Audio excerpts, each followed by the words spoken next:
Hello my dear friend and my dear student, मेरे YouTube channel में आप सभी लोगों का स्वागत है। मैं पिछले वीडियो में आप लोगों को मैकियावेली पढ़ाया था। आज मैं आप लोगों को जीन बोधा के बारे में बताने जा रहा हूं।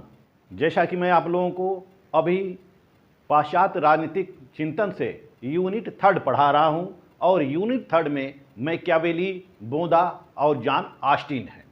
तो मैं आज आप लोगों को बोधा के बारे में बताने जा रहा हूं। आइए चलते हैं बोधा की तरफ।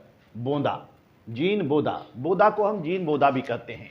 जीन बोधा, जीन बोधा, या इसको बोडिन भी कहते हैं, बोडिन। तो मोस्टली बोधा के नाम से ही हम जीन बोधा को जानते हैं।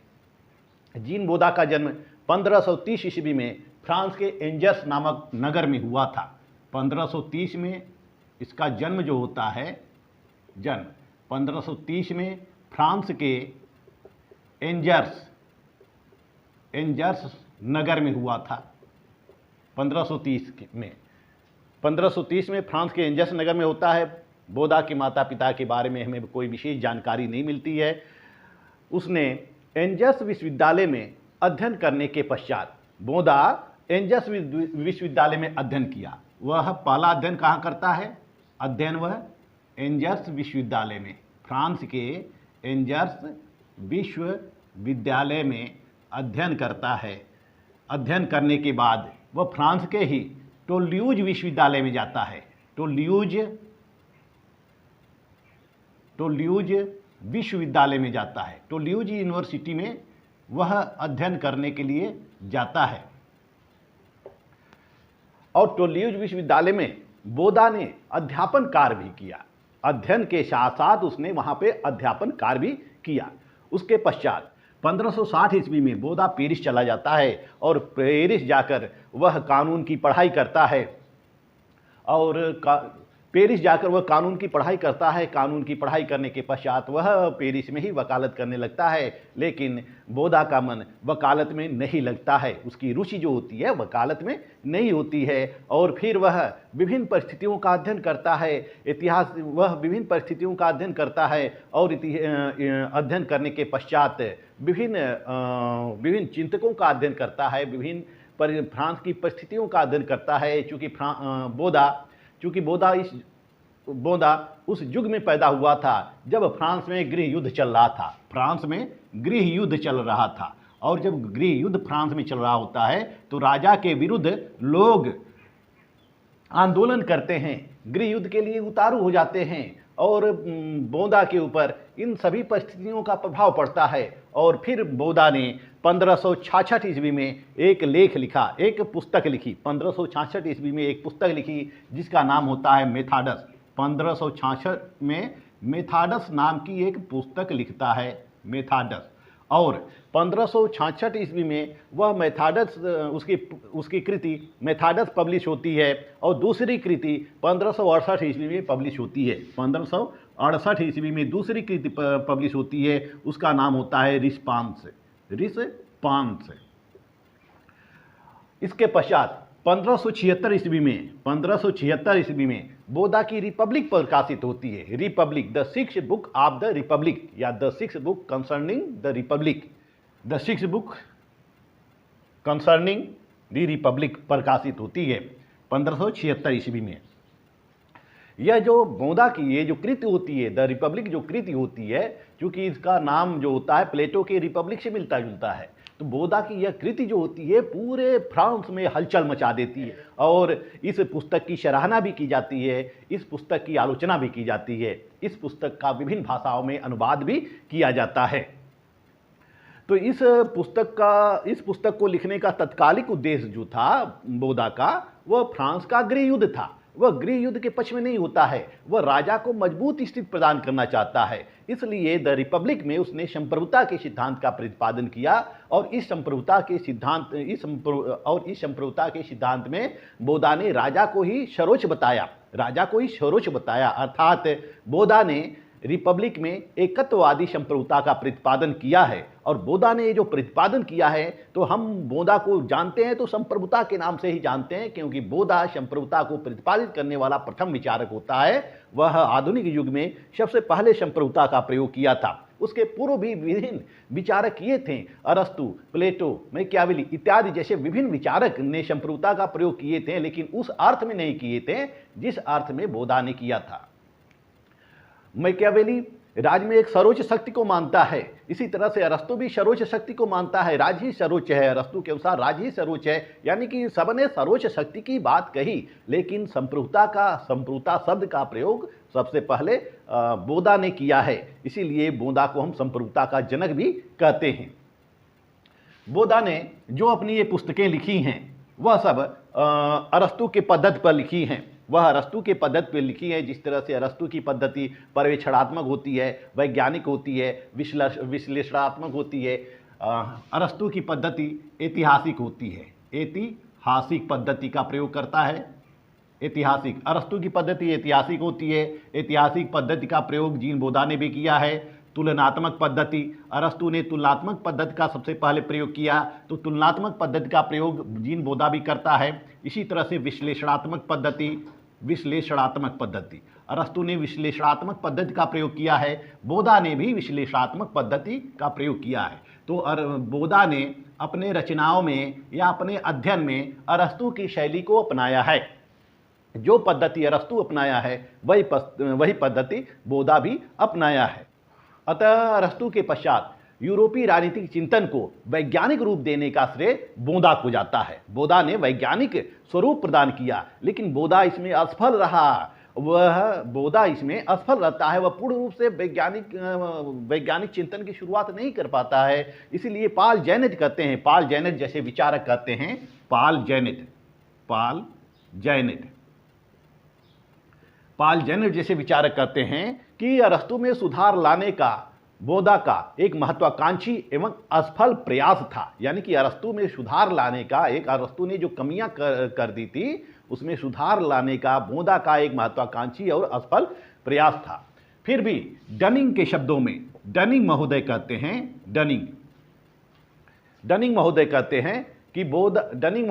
हैं कि बोधा वह व्यक्ति था जिसने राजनीतिक विचारधारा को, जो कि अरस्तु के पश्चात बिल्कुल अस्त व्यस्त हो गई थी, पुनः ऐसा स्वरूप तथा वैज्ञानिक आधार प्रदान किया। आइए हम बोधा के राजनीतिक विचारों को जानते हैं कि बोधा ने अपने 6th बुक द रिपब्लिक में कौन कौन से विचार दिए हैं। बोधा के जिन विचारों को बोधा के जिन विचारों को पढ़ना है वह है राज्य संबंधी विचार, परिवार संबंधी, संपत्ति, संप्रभुता, क्रांति, युद्ध, जलवायु और शासन संबंधी विचार तथा सहिष्णुता संबंधी विचार। यही बोधा के विचारों में प्रमुख हैं। और सबसे ज़्यादा इम्पॉर्टेंट जो जिसके नाम से बोधा परिचित है वह है संप्रभुता संबंधी धारणा, बोधा की संप्रभुता संबंधी धारणा। तो आइए चलते हैं बोधा के राज्य संबंधी विचारों की तरफ से।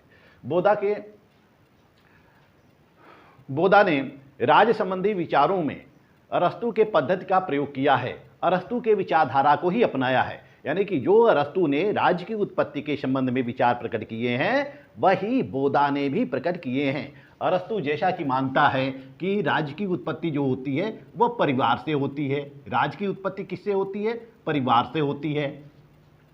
और परिवार कैसे बनते हैं? स्त्री और पुरुष के संयोग से परिवार की उत्पत्ति होती है। स्त्री और पुरुष के संयोग से परिवार की उत्पत्ति होती है। तो सारे व्यक्ति अपने परिवार में परिवार में सभी आवश्यकताओं को पूरा करते हैं, लेकिन जब उनकी आवश्यकताएं पूरा नहीं हो पाती हैं, एक छत के नीचे जबकि परिवार के सभी सदस्यों की आवश्यकताएं पूरी नहीं हो पाती हैं, तो वह फिर उस घर से निकलकर या उस छत से निकलकर कहीं दूसरा घर बना लेते हैं। यानी कि परिवार का जब आकार बढ़ने लगता है तो वह कुटुंब में परिवर्तित हो जाता है। परिवार का जब आकार बढ़ने लगता है, परिवार में सदस्यों की संख्या अधिक हो जाती है, तो परिवार बड़ा हो जाता है और उस परिवार में रहना मुश्किल होता है, क्योंकि लोग कोई भी कार्य उस परिवार में रहना मुश्किल होता है। अतः सभी लोग अपनी आवश्यकताओं की तुष्टि के लिए, आवश्यकताओं की पूर्ति के लिए वहाँ से निकलकर दूसरा घर बना लेते हैं। यानी कि परिवार से कुटुंब बनता है और कुटुंब से फिर गांव बनता है। यही प्रक्रिया होती रहती है। यानी कि परिवार का दायरा बड़ा होता जाता है, फिर कुटुंब के रूप में परिणित हो जाता है। कुटुंब से कई कुटुंब बन जाते हैं। वही कुटुंब जो होता है, वही सभी कुटुंब मिलकर एक गांव का रूप या ग्राम का रूप धारण कर लेते हैं। तो इस तरह से ग्राम की उत्पत्ति होती है। गांव में जो प्राकृतिक संसाधन होते हैं, एक समय आने पर वह भी सीमित हो जाते हैं, सबकी आवश्यकताएं पूरी नहीं हो पाती हैं और वह व्यक्ति फिर वहां से निकलकर वह स्थान छोड़कर किसी दूसरे स्थान पर चला जाता है। फिर वहां एक गाँव बन जाता है। यह प्रक्रिया चलती रहती है, यह प्रक्रिया चलती रहती है। अंततः यह जो होता है, यह पूरा गांव जो होता है एक राज्य के रूप में परिणित हो जाता है। तो बोधा ने राज्य संबंधी धारणा में अरस्तु का ही समर्थन किया है। बोधा ने कोई नवीन सिद्धांत प्रतिपादित नहीं किया है। वह कहता है कि राज्य की उत्पत्ति, जैसे कि अरस्तु कहता है कि मनुष्य एक राजनीतिक और सामाजिक प्राणी है। मनुष्य क्या है? एक राजनीतिक और सामाजिक प्राणी है। मनुष्य एक सामाजिक प्राणी है। जो मनुष्य समाज में नहीं रहता है या समाज की आवश्यकता ही महसूस नहीं करता है, या तो वह देवता है या तो पशु है।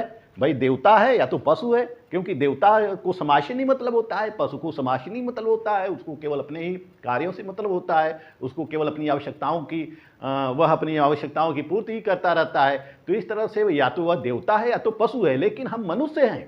अरस्तु कहता है कि मनुष्य हैं। मनुष्य सभी आवश्यकताएं स्वयं पूरी नहीं कर सकता है। वह एक दूसरे से जुड़ा होता है, वह एक आत्मनिर्भर नहीं होता है, वह अन्योन्याश्रित होता है, एक दूसरे पर आश्रित होता है। सभी लोग स्वार्थों के कारण एक दूसरे से जुड़े होते हैं, अपनी आवश्यकता के कारण एक दूसरे से जुड़े होते हैं।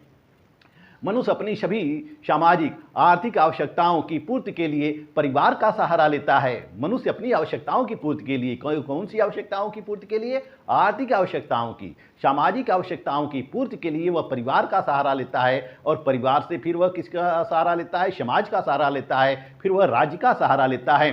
यानी कि जो विभिन्न मनुष्यों के विभिन्न आवश्यकताओं की पूर्ति जो होती है वह समाज और राज्य के द्वारा की जाती है। मनुष्य की विभिन्न आवश्यकताओं की पूर्ति समाज और राज्य के द्वारा की जाती है। जिस तरह से परिवार का एक मुखिया होता है और उस मुखिया का कार्य होता है कि परिवार के सभी प्रकार के आर्थिक आवश्यकताओं की पूर्ति करना, सबकी आवश्यकताओं की पूर्ति करना। परिवार में जितने भी सदस्य होते हैं तो मुखिया का यह कार्य होता है कि परिवार के सभी सदस्यों की आवश्यकताओं की पूर्ति करना। तो जो मुखिया होता है परिवार का, वह परिवार में संप्रभु होता है। वह परिवार में संप्रभु होता है। उसी के निर्देशों का पालन किया जाता है, उसी के आदेशों का पालन किया जाता है, क्योंकि वह सबका पालन पोषण करता है। इसी तरह से गांव का एक मुखिया होता है, फिर इसी तरह से राज्य का भी एक मुखिया होता है। राज्य का एक मुखिया होता है जिसको हम संप्रभु शासक कहते हैं। वह नीतियां बनाता है, नियम बनाता है, वह सभी लोग उसका पालन करते हैं। तो इस तरह से राज्य की उत्पत्ति होती है। अरस्तु कहता है कि इसी तरह से राज्य की उत्पत्ति होती है। यही बोधा भी कहता है कि इसी तरह से राज्य की उत्पत्ति होती है।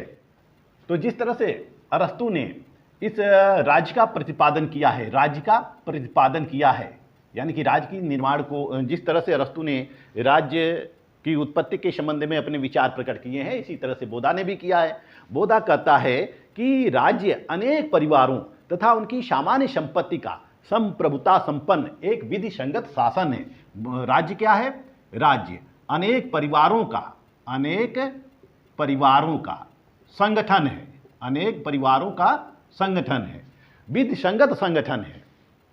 बोधा कहता है कि राज्य अनेक परिवारों का तथा उनकी सामान्य संपत्तियों का संप्रभुता संपन्न एक विधि संगत शासन है। विधि संगत शासन है यानी कि राज्य क्या है? अनेक परिवारों का एक समूह है। इनकी संपत्तियों का, परिवार है तो संपत्ति आवश्यक होती है, तो परिवारों का तथा उनकी संपत्तियों का संप्रभुता संपन्न एक विधि संगत शासन है। विधि संगत शासन है यानी कि राज्य जो होता है यह विधि के अनुसार ही इन परिवारों के ऊपर शासन करता है। इन परिवारों के ऊपर विधि के अनुसार ही शासन करता है। वहीं बोधा परिवार को परिभाषित करते हुए कहता है परिवार को, वह कहता है कि परिवार क्या है। जैसा कि अरस्तु ने कहा है कि परिवार जो है स्त्री पुरुष और पति पत्नी, स्त्री पुरुष या पति पत्नी और बच्चों और दास को मिलाकर एक परिवार बनता है। यह अरस्तु का कहना है। वहीं बोधा कहता है कि परिवार एक ऐसा प्राकृतिक संगठन है जिसमें विभिन्न प्रकार के संबंध पाए जाते हैं। परिवार जो है एक ऐसा प्राकृतिक संगठन है जिसमें विभिन्न प्रकार के संबंध पाए जाते हैं। बोधा क्या कहता है? परिवार एक ऐसा प्राकृतिक संगठन है जिसमें विभिन्न प्रकार के संबंध पाए जाते हैं, जैसे कि पति और पत्नी का संबंध होता है, पिता और संतान का संबंध होता है, स्वामी और दास का संबंध होता है। ये विभिन्न प्रकार के संबंध पाए जाते हैं। तो इस तरह से हम देखते हैं कि जो अरस्तु ने परिवार के बारे में कहा है, पति पत्नी बच्चे और दास, वही बोधा भी कहता है कि पति पत्नी बच्चे और दास। यदि आपने अरस्तु को पढ़ लिया तो बोधा भी आप पढ़ लेंगे, क्योंकि बोधा की सारी थ्योरी अरस्तु के सिद्धांतों पर ही आधारित है। उसने केवल एक संप्रभुता को ही अलग से परिभाषित किया है, बाकी सारे विचार अरस्तु से ही मिलते जुलते हैं। तो बोधा के अनुसार इन विभिन्न तरह के संबंधों से निर्मित संगठन जो है वह परिवार होता है।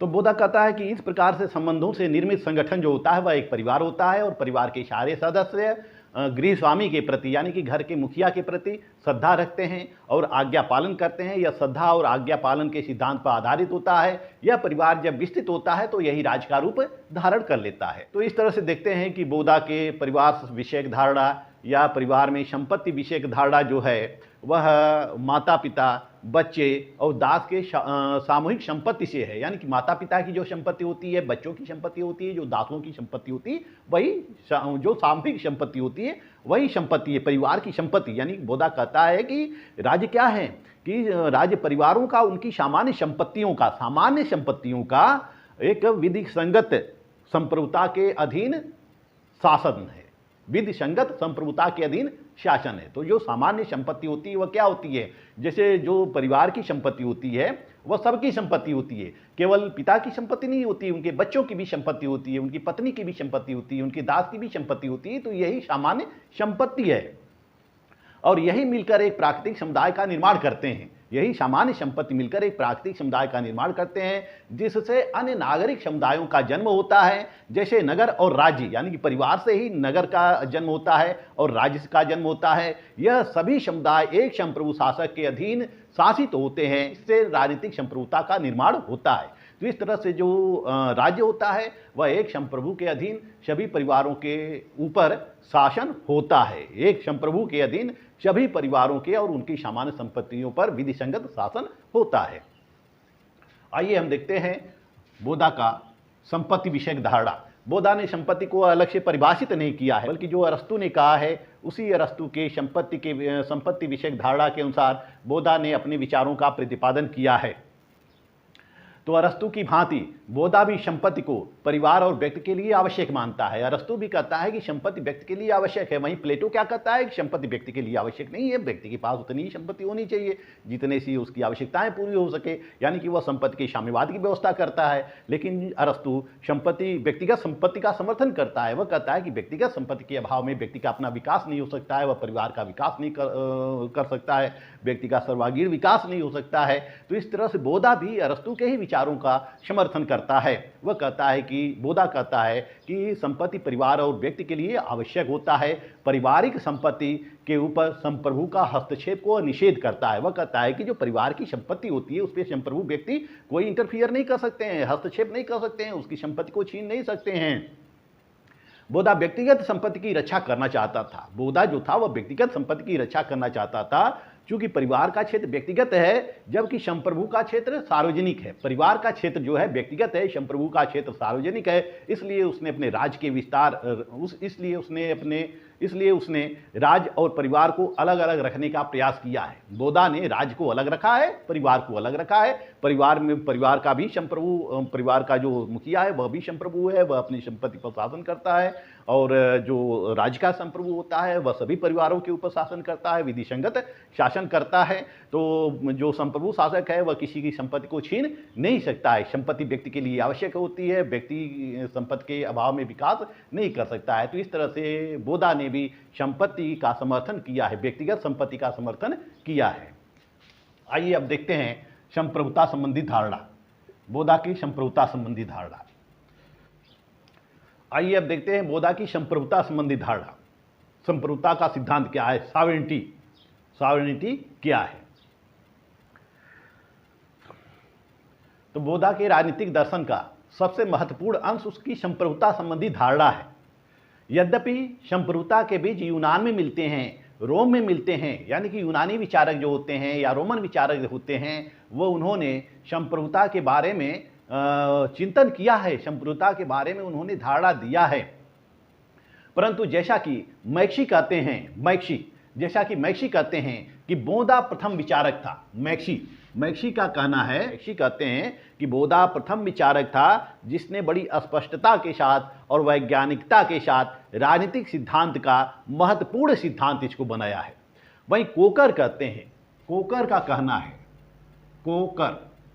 कोकर कहते हैं कि संप्रभुता का सिद्धांत राजनीतिक चिंतन के क्षेत्र में बोधा का सबसे बड़ा और विशिष्ट योगदान है। तो इस तरह से हम देखते हैं कि जो बोधा ने जो संप्रभुता का सिद्धांत, इस तरह से हम देखते हैं कि बोधा ने संप्रभुता का जो सिद्धांत प्रतिपादित किया है वह स्पष्ट है, वैज्ञानिक है और संप्रभुता को सबसे पहले परिभाषित करने का श्रेय बोधा को ही जाता है। तो संप्रभुता क्या है, इस विषय पर बोधा कहता है कि संप्रभुता नागरिकों एवं प्रजाजनों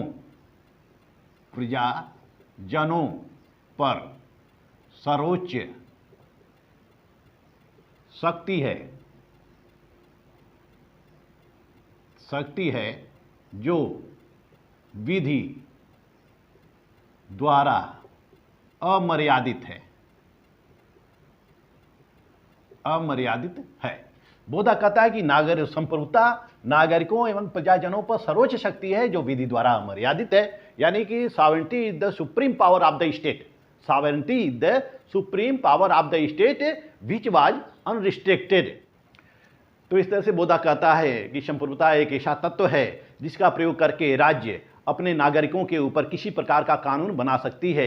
राज्य अपने नागरिकों को मनचाहा आदेश दे सकती है। राज्य अपनी संप्रभुता का प्रयोग करने में किसी भी प्रकार से कानून से मर्यादित नहीं है, यानी कि जो संप्रभुता है वह सर्वोच्च शक्ति, राज्य की सर्वोच्च शक्ति है और वह किसी से मर्यादित नहीं है। क्यों किसी भी व्यक्ति का या किसी भी शक्ति का संप्रभुता के ऊपर नियंत्रण नहीं है। संप्रभुता राज्य के नागरिकों को आदेश दे सकती है, राज्य के प्रजा को आदेश दे सकती है, प्रजा के कार्यों को नियंत्रित कर सकती है और अपनी संप्रभुता का प्रयोग करने के लिए वह किसी भी प्रकार का कानून बना सकती है। तो इस तरह से हम देखते हैं कि बोधा ने संप्रभुता को नागरिकों एवं प्रजाजनों पर सर्वोच्च शक्ति है जो विधि द्वारा अमर्यादित है के रूप में परिभाषित किया है। अब देखते हैं संप्रभुता की विशेषताएं। बोधा के संप्रभुता की विशेषताएं क्या है। बोधा कहता है कि संप्रभुता सर्वोच्च शक्ति है। संप्रभुता क्या है? सर्वोच्च शक्ति है। बोधा कहता है कि संप्रभुता सर्वोच्च शक्ति है, यानी कि संप्रभुता राज्य की ऐसी सर्वोच्च शक्ति है जिस पर किसी का बंधन नहीं है। सर्वोच्च शक्ति है जिस पर किसी का बंधन नहीं है, वह ऐसी सर्वोच्च शक्ति है जो अपने नागरिकों के जीवन, स्वतंत्रता तथा संपत्ति पर पूर्ण अधिकार रखती हो। सभी प्रकार के व्यक्ति समूह, सभी समुदाय व सभी संस्थाएं इसकी परिधि में आ जाते हैं। यह युद्ध की घोषणा कर सकता है, युद्ध का आदेश दे सकता है, परंतु आदेश किसी से ग्रहण नहीं कर सकता है। यह संप्रभु जो व्यक्ति है या संप्रभु शक्ति जो संप्रभु है, यह किसी को भी आदेश दे सकता है, लेकिन किसी से आदेश ग्रहण नहीं कर सकता है। यह राज्य में सर्वोच्च शक्ति होती है। फिर बोधा कहता है कि संप्रभुता जो होती है वह निरपेक्ष और अस्थायी होती है। निरपेक्ष और अस्थायी है। बोधा कहता है कि संप्रभुता एक राज्य में शासन करने की निरपेक्ष और अस्थायी शक्ति है। इसका तात्पर्य यह है कि यदि संप्रभुता की शक्ति किसी निश्चित व्यक्ति को एक निश्चित काल के लिए दिया जाता है तो वह वास्तविक शासक नहीं माना जा सकता है, क्योंकि संप्रभुता की शक्ति को प्रत्यायोजित नहीं किया जा सकता है। संप्रभुता का गुण जो होता है उसका निरपेक्ष और अस्थायी होता है, यानी कि वह अस्थायी होता है। संप्रभुता का कभी नाश नहीं होता है। यदि संप्रभुता का नाश हो जाता है तो राज्य का भी नाश हो जाता है। तो इसलिए बोधा कहता है कि संप्रभुता निरपेक्ष होती है, अस्थायी होती है, या एक ही व्यक्ति में या एक ही संस्था में निहित होती है। संप्रभुता अमर्यादित होती है। तीसरी विशेषता है संप्रभुता अमर्यादित होती है। बोधा कहता है कि संप्रभुता के ऊपर किसी प्रकार का बंधन नहीं होता है, किसी प्रकार का प्रतिबंध लगाया नहीं जा सकता है। यदि उसके ऊपर किसी प्रकार का मर्यादा या नियंत्रण लगाया जाता है या मर्यादा या नियंत्रण आरोपित किया जाता है तो वह संप्रभु न रहेगा, बल्कि नियंत्रण करने वाला या मर्यादित करने वाला व्यक्ति संप्रभु हो जाता है। तो इस प्रकार संप्रभुता किसी विधि द्वारा मर्यादित नहीं है, किसी विधि द्वारा मर्यादित नहीं है या किसी अन्य सत्ता के द्वारा नियंत्रित नहीं है, बल्कि यह स्वयं में सर्वोच्च है, अमर्यादित है, अनियंत्रित है। संप्रभुता जो है स्वयं में सर्वोच्च है, अमर्यादित है, अनियंत्रित है। संप्रभुता अविभाज्य है। बोधा कहता है कि संप्रभुता अविभाज्य है, संप्रभुता का विभाजन नहीं किया जा सकता है, संप्रभुता का विभाजन नहीं किया जा सकता है। संप्रभुता हस्तांतरित या विभाजित नहीं होती है, यह एक ही व्यक्ति या एक ही शक्ति में निहित होती है तथा दो या दो से अधिक शक्तियों में यह निहित नहीं रह सकती है। एक राज्य में दो व्यक्ति संप्रभु नहीं हो सकता है, एक राज्य में एक ही व्यक्ति संप्रभु हो सकता है। यदि एक राज्य में दो व्यक्ति संप्रभु हो गए तो इसका मतलब कि दोनों का कार्य क्षेत्र अलग है, दोनों का राज्य क्षेत्र अलग अलग है, दोनों का राज्य क्षेत्र अलग अलग है। जैसे कि 1947 में भारत का विभाजन होता है, भारत का विभाजन होता है 1947 में, तो चूंकि उस समय भारत एक संप्रभु राष्ट्र नहीं था, लेकिन 1947 में भारत और पाकिस्तान बन जाता है, तो भारत में एक व्यक्ति संप्रभु हो गया और पाकिस्तान में एक व्यक्ति संप्रभु हो गया। यानी कि जब उनकी भूभाग का बंटवारा होता है तो संप्रभुता भी अलग अलग हो जाती है, लेकिन संप्रभुता एक राज्य में एक ही होती है। संप्रभुता का विभाजन नहीं किया जा सकता है, एक ही राज्य में दो व्यक्ति संप्रभु नहीं रह सकता है।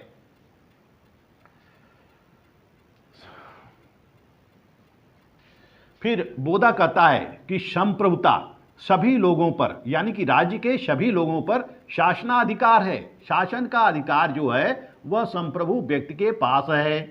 संप्रभु व्यक्ति अपने प्रजा को आदेश देता है, प्रजा को निर्देश देता है, प्रजा के लिए कानून बनाता है और प्रजा के ऊपर शासन करता है। तो बोधा के अनुसार जो संप्रभुता है, राज्य का ऐसा शासनाधिकार है जो प्रजाजनों यानी कि जो स्वतंत्र जन है तथा नागरिकों यानी कि विदेशी और दास, जो नागरिकों विदेशी और दास पर समान रूप से वो लागू होती है। यानी कि उस राज्य में चाहे विदेशी व्यक्ति आ जाए, चाहे वह प्रजा हो, चाहे वह नागरिक हो, चाहे अनागरिक हो, सब पे समान रूप से उस राज्य के कानून संप्रभुता के आदेश लागू होते हैं और उनके सभी कार्यों को और अधिकारों को समान रूप से प्रभावित करते हैं। उनके सभी कार्यों को, सभी अधिकारों को समान रूप से यह संप्रभुता प्रभावित करती है।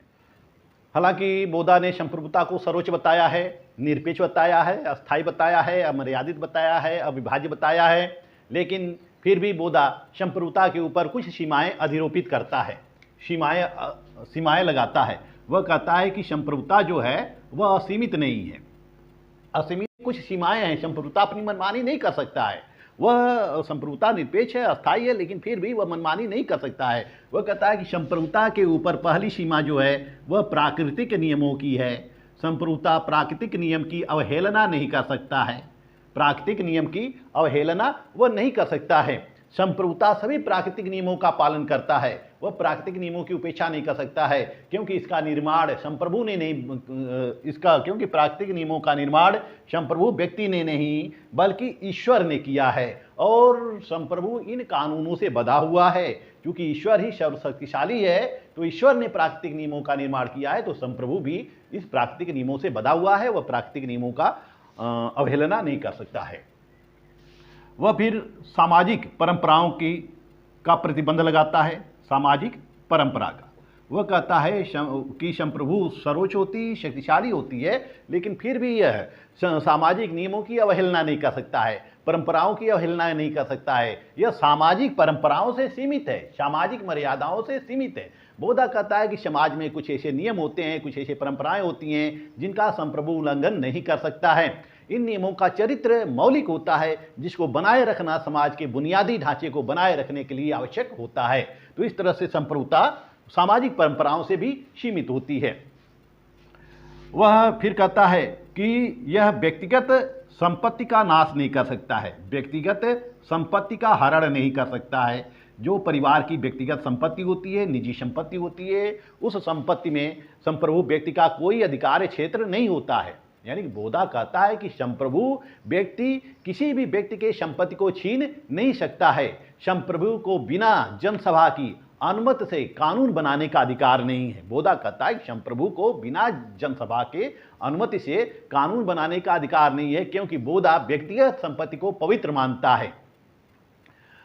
इसलिए वह कहता है कि संपत्ति का अपहरण नहीं किया, व्यक्तिगत संपत्ति का अपहरण नहीं किया जा सकता है। संपत्ति परिवार के लिए आवश्यक है, अतः उस पर परिवार का ही एकाधिकार है। संपत्ति पर परिवार का ही एकाधिकार है, इसलिए बोधा संप्रभु के ऊपर व्यक्तिगत संपत्ति की सीमा अधिरोपित करता है। वह कहता है कि जो संप्रभु व्यक्ति होता है वह नैतिक और धार्मिक मान्यताओं से भी सीमित है। नैतिक एवं धार्मिक मान्यताओं से भी सीमित है, मान्यताओं से सीमित है। बोधा कहता है कि संप्रभु व्यक्ति जो होता है वह नैतिक और धार्मिक मान्यताओं से भी सीमित होता है। संप्रभु को धर्म का पालन करना चाहिए, जो नैतिक परंपराएं हैं, नैतिक मान्यताएं हैं, उनका पालन करना चाहिए। संप्रभु व्यक्ति नैतिक और धार्मिक मान्यताओं की अवहेलना नहीं कर सकता है, इसमें किसी प्रकार का हस्तक्षेप भी नहीं कर सकता है। तो इस तरह से बोधा ने संप्रभुता के ऊपर या संप्रभु व्यक्ति के ऊपर विभिन्न सीमाएं लगाई हैं। अंतिम सीमाएं लगाते हुए वह कहता है कि यदि संप्रभु को विधि निर्माण करने की शक्ति प्राप्त है, विधि निर्माण करने का एकाधिकार प्राप्त है, फिर भी उसे विधियों में अनावश्यक छेड़छाड़ नहीं करना चाहिए। जो नियम है, जो कानून है, उसमें अनावश्यक छेड़छाड़ नहीं करना चाहिए। वह कहता है कि संप्रभु को विवेकहीन विधियों से बचना चाहिए, उसे अनाप शनाप की विधियां नहीं बनानी चाहिए, उसको जो विधि चली आ रही है उसी विधियों का पालन करना चाहिए। अनाप शनाप विधियां नहीं बनाना चाहिए, बल्कि समाज की मान्यताओं के अनुरूप ही विधियां बनानी चाहिए। वह कहता है कि यदि संप्रभु व्यक्ति या संप्रभु शासक विधियों में अवांछित संशोधन करता है या विधियों में छेड़छाड़ करता है तो जन सामान्य को वह अपना विरोधी बना लेता है और वह अपने विरुद्ध विद्रोह को आमंत्रित करता है। यानी कि यदि वह विधियों से छेड़छाड़ करता है, विधियों को समाप्त करता है, तो जनता उसके खिलाफ हो जाती है और जनता उसके प्रति विद्रोह करने लगती है। तो इस प्रकार हम देखते हैं कि बोधा ने संप्रभुता को एक तरफ सर्वोच्च कहा है, अनियंत्रित माना है, दूसरी तरफ उस पर विभिन्न प्रकार के प्रतिबंध भी लगा दिए हैं। इन विभिन्न अंतर्विरोधों और असंगतियों के बावजूद भी बोधा द्वारा प्रतिपादित संप्रभुता सिद्धांत राजनीतिक चिंतन के विकास के इतिहास में बहुत ही महत्वपूर्ण है, क्योंकि आगे चलकर यह सिद्धांत राष्ट्रीय राज्यों के सिद्धांत का, राष्ट्रीय राज्यों के विकास का आधार बना है। तो हम देखते हैं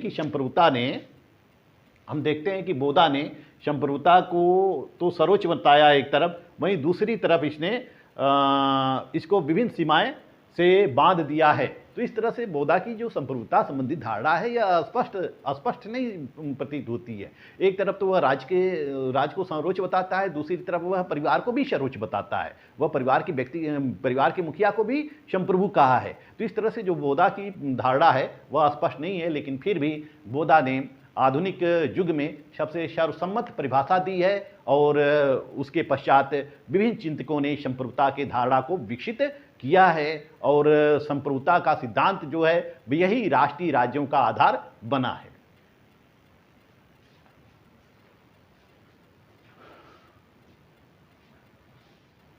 आइए अब चलते हैं बोधा के शासन संबंधी विचार। बोधा के शासन संबंधी विचार। शासन के संबंध में बोधा ने अरस्तु के ही सिद्धांतों को अपनाया है। अरस्तु ने जो शासन के विषय में अपनी धारणा दी है वही बोधा ने भी प्रतिपादित किया है। तो सरकार संबंधी विचारों में बोधा अरस्तु से प्रभावित है। वह कहता है कि सर्वोच्च सत्ता किसके हाथ में है, इसी से राज्य का स्वरूप निर्धारित होता है। यानी कि सर्वोच्च सत्ता जो होती है किसके हाथ में होती है, सर्वोच्च सत्ता, राज्य की सर्वोच्च सत्ता किसके हाथ में होती है, इसी से राज्य का स्वरूप निर्धारित होता है, और शासन का स्वरूप निर्धारित होता है। तो इस आधार पर वह राज्यों को 3 भागों में बांटता है। तो इस तरह से वह राज्यों को 3 भागों में बांटता है। पहला है राजतंत्र, दूसरा है कुलीन तंत्र और तीसरा है प्रजातंत्र। वह 3 भागों में बांटता है, राजतंत्र, कुलीन तंत्र और प्रजातंत्र। यानी कि शासन की शक्ति यदि एक व्यक्ति के हाथ में होती है तो वह राजतंत्र होता है, शासन की शक्ति यदि कुछ व्यक्तियों के हाथ में होती है तो वह कुलीन तंत्र होता है, शासन की शक्ति यदि समस्त नागरिकों के हाथ में होती है तो वह प्रजातंत्र होता है। तो इस तरह से वह राजतंत्र, कुलीन तंत्र और प्रजातंत्र 3 भागों में शासन को विभाजित किया है। वह कहता है कि यही निर्धारित करता है कि सर्वोच्च सत्ता किसके हाथ में होती है। यदि सर्वोच्च सत्ता राजा के हाथ में होती है तो वह राजतंत्र होता है, सर्वोच्च सत्ता कुछ व्यक्तियों के हाथों में होती है तो वह कुलीन तंत्र है, सर्वोच्च सत्ता समस्त नागरिकों के हाथ में होती है तो वह प्रजातंत्र होता है।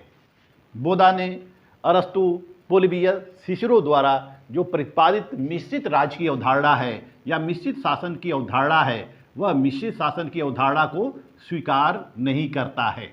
मिश्रित शासन को वह स्वीकार नहीं करता है। मिश्रित शासन का विचार किसने दिया है? अरस्तु ने दिया है, अरस्तु। पोलिबियस ने दिया है, पोलिबियस ने दिया है, सिसरो ने दिया है। सबने कहा है कि शासन जो होना चाहिए वह मिश्रित शासन होना चाहिए, जिसमें कि राजतंत्र, कुलीन तंत्र और प्रजातंत्र तीनों के गुण विद्यमान हो। जैसे कि यह काउंसिल है, सीनेट है।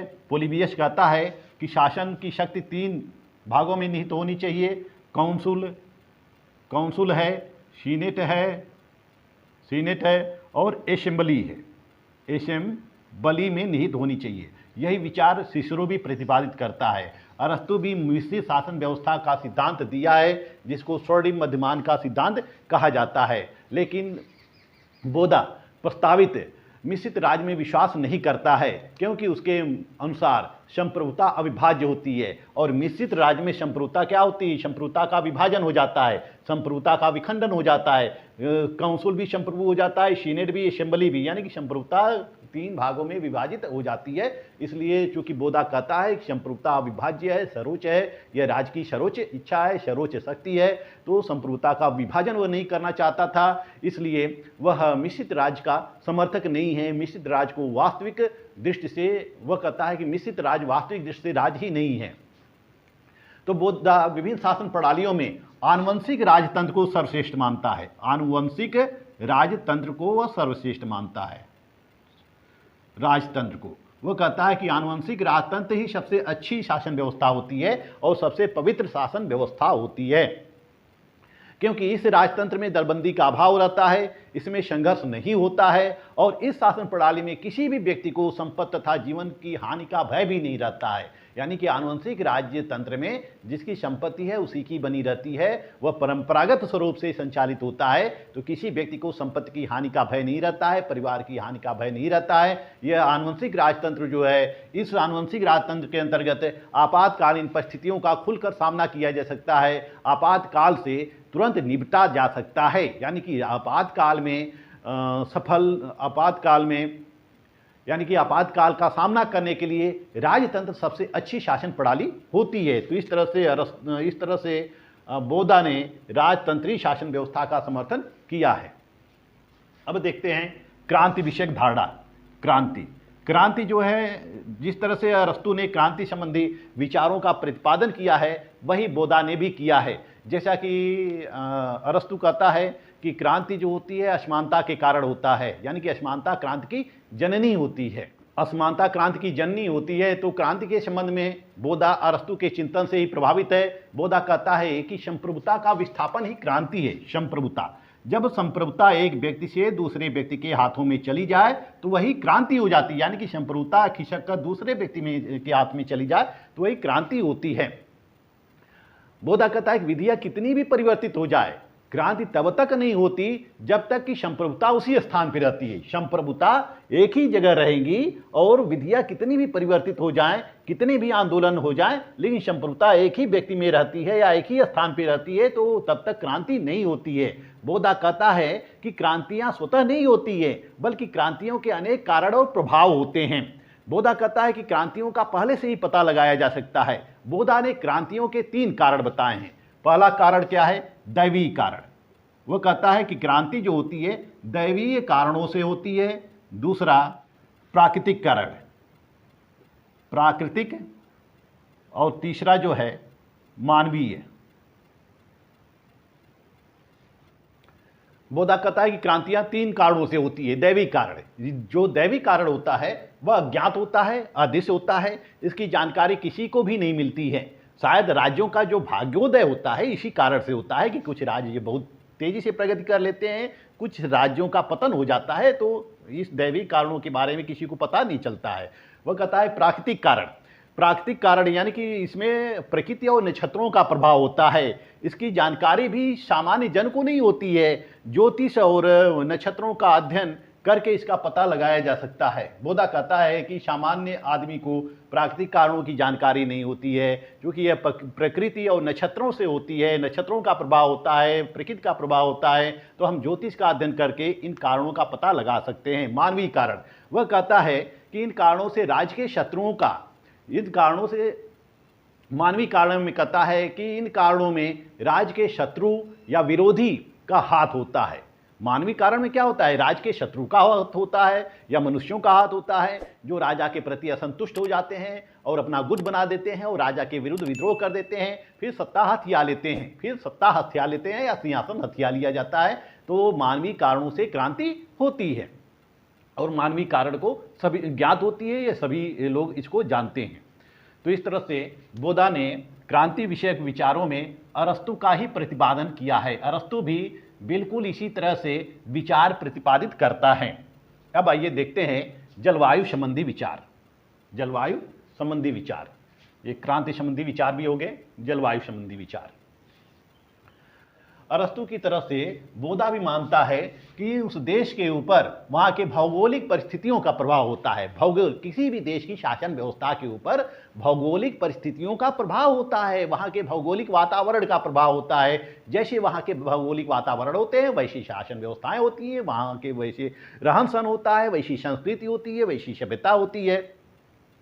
तो बोधा कहता है कि पृथ्वी पर लोगों के भी जो भी अंतर पाया जाता है वह सब अंतर जलवायु के कारण होता है। हम देख सकते हैं कि अमेरिका, यूरोप, एशिया इत्यादि विभिन्न देशों के लोगों का रहन सहन, उनका वातावरण, बोलचाल, वहाँ की शासन व्यवस्थाएं सब अलग अलग होती है, सब में अंतर होता है। तो बोधा कहता है कि जिस देश की जैसी जलवायु होती है उस देश के निवासियों का भी वैसा चरित्र होता है, वैसा स्वभाव होता है। वह कहता है कि जैसे गर्म प्रदेशों के लोग जो होते हैं वह आलसी होते हैं। वह कहता है कि गर्म प्रदेश के लोग आलसी होते हैं, ठंडे प्रदेशों के लोग शारीरिक रूप से चुस्त दुरुस्त होते हैं, और सामान्य जहाँ दोनों प्रकार की जलवायु पाई जाती है वहाँ के लोगों में शक्ति होता है, ज्ञान होता है, न्याय का संचार होता है। तो शासन व्यवस्था में यही लोग न्याय की स्थापना कर सकते हैं। बोधा कहता है कि एक शासक को जलवायु के समुचित ज्ञान से बोधा कहता है कि एक शासक को जलवायु के समुचित ज्ञान से राजनीतिक व्यवस्था, कानून, विदेशी नीति के निर्माण में सहायता मिलती है। यानी कि जब उसको जलवायु का व्यापक ज्ञान हो तो वह कानून बना सकता है, उस जलवायु के अनुसार वहाँ का कानून बना सकता है, उस जलवायु के अनुसार वहाँ की विदेश नीति निर्धारित कर सकता है। तो एक शासक को जलवायु का ज्ञान होना चाहिए, भौगोलिक बातों का ज्ञान होना चाहिए। आइए अब देखते हैं बोधा के युद्ध संबंधी विचार। युद्ध के बारे में बोधा का कहना क्या होता है? युद्ध संबंधी विचार। बोधा राज्य द्वारा किए गए युद्ध को अनुचित मानता है। बोधा युद्ध का समर्थन नहीं करता है। वह कहता है कि युद्ध में किसानों को लूटा जाता है, स्त्रियों की सतीत्व को भंग किया जाता है, अच्छे बुरे सभी लोगों की सामूहिक हत्या की जाती है, गांव के गांव जला दिए जाते हैं, पूजा गृहों, मंदिरों को अपवित्र कर दिया जाता है, उनको अपवित्र कर दिया जाता है, ईश्वरीय और मानवीय कानूनों को पैरों तले रौदा जाता है। वे सब युद्ध के वे कृत्य हैं जिन्हें योद्धा पसंद करते हैं, परंतु अच्छे लोग घृणास्पद मानते हैं और ईश्वर इसको हेयास्पद मानता है। ईश्वर भी इसको घृणा करते हैं, मनुष्य भी इसकी घृणा करते हैं। तो बोधा किसी भी रूप में युद्ध को स्वीकार नहीं करता है।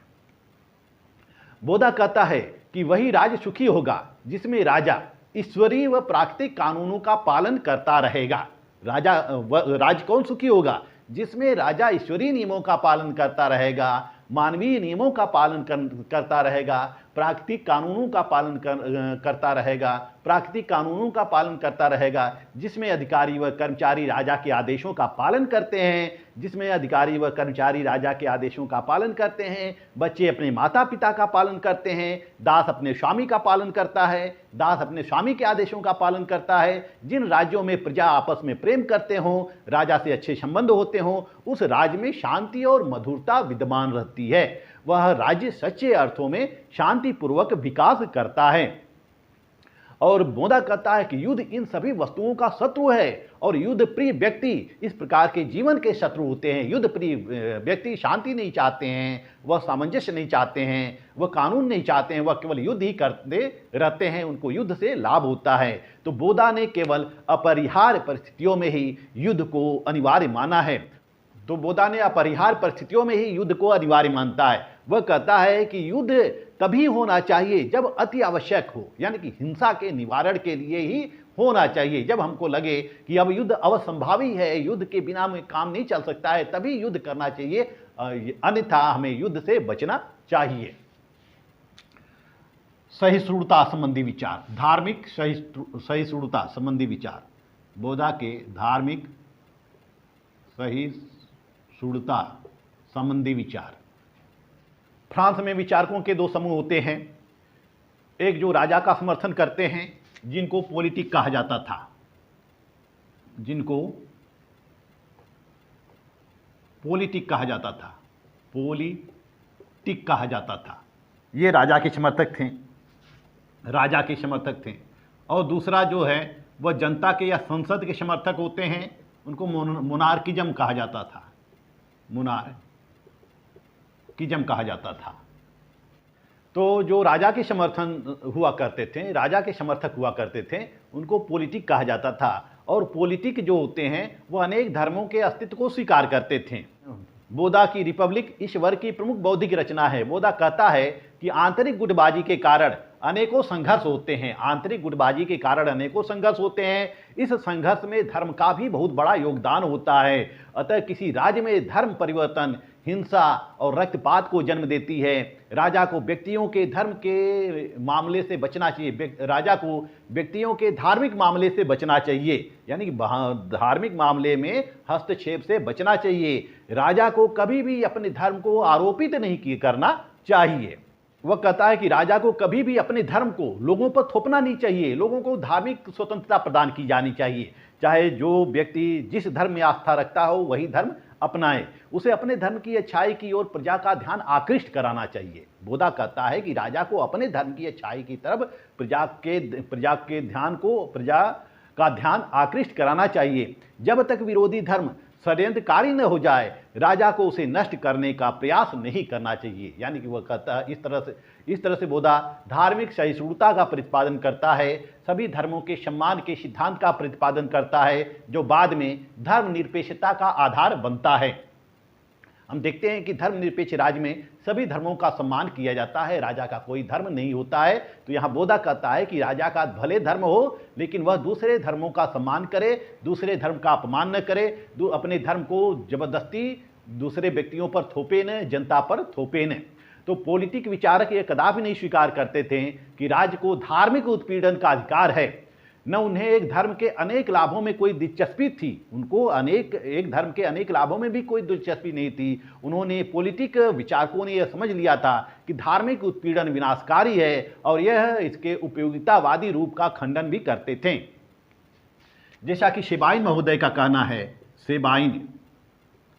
शेबाइन कहते हैं कि सामान्य रूप से बोधा इसी वर्ग का व्यक्ति था। उसने अपनी पुस्तक द्वारा धार्मिक सहिष्णुता की नीति का प्रतिपादन किया और उसने विग्रहपूर्ण युग की विधि व्यवहारिक समस्याओं के बारे में विवेक सम्मत समाधान प्रस्तुत किए।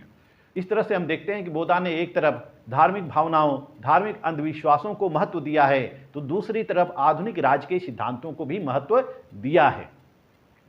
बोधा ने संप्रभुता का सिद्धांत देकर आधुनिक युग की आधारभूमि का निर्माण किया है। इसीलिए शेबाइन का कहना है कि बोधा अंधविश्वास, बुद्धिवाद, रहस्यवाद, उपयुक्तावाद और प्राचीनवाद का मिश्रण था। तो राजनीतिक चिंतन के इतिहास में बोधा का नाम अजर अमर है। बोधा ने संप्रभुता के सिद्धांत का प्रतिपादन किया है और संप्रभुता का सिद्धांत ही बोधा को अमर बना दिया है। तो इस वीडियो में मैंने बोधा के राजनीतिक विचारों को समाप्त किया। एक ही वीडियो में मैंने बोधा के सभी विचारों को अवगत करा दिया है। मेरा नेक्स्ट वीडियो होगा जॉन ऑस्टिन पर। मेरा वीडियो आपको अच्छा लगे तो मेरे वीडियो को लाइक, सब्सक्राइब और शेयर करते रहिए। मिलते हैं नेक्स्ट वीडियो में, तब तक के लिए धन्यवाद।